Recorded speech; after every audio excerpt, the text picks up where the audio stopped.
Ya, wacana pemindahan ibu kota Republik Indonesia menyita perhatian masyarakat. Presiden Jokowi telah memilih Palangkaraya, Kalimantan Tengah sebagai ibu kota yang baru untuk mengurai kesemrautan di Jakarta.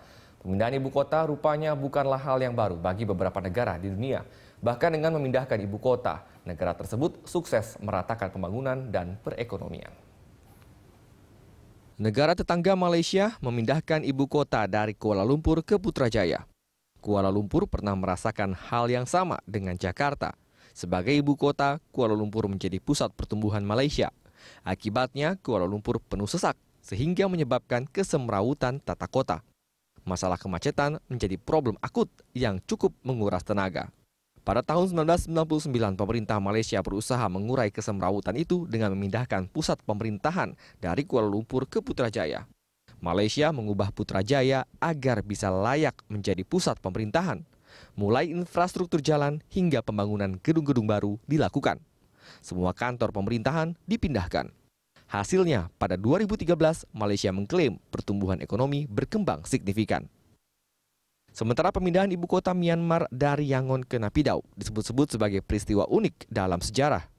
Keputusan yang diambil pada November 2005 didasari keputusan pemimpin junta militer Jenderal Tan Siew. Tidak ada penjelasan terkait mengapa ibu kota harus pindah. Banyak yang menuduh perpindahan itu adalah gagasan egois Jenderal Tan Siew. Naypyidaw mempunyai fasilitas yang relatif lengkap sebagai ibu kota baru. Yang tidak dipunyai kota itu hanya satu, penduduk yang dinamis.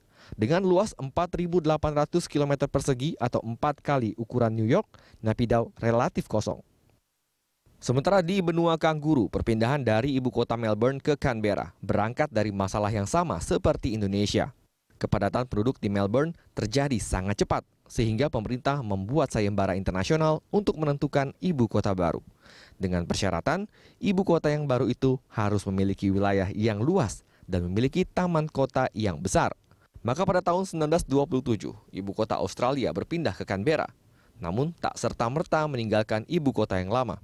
Melbourne tetap menjadi pusat bisnis dan perekonomian.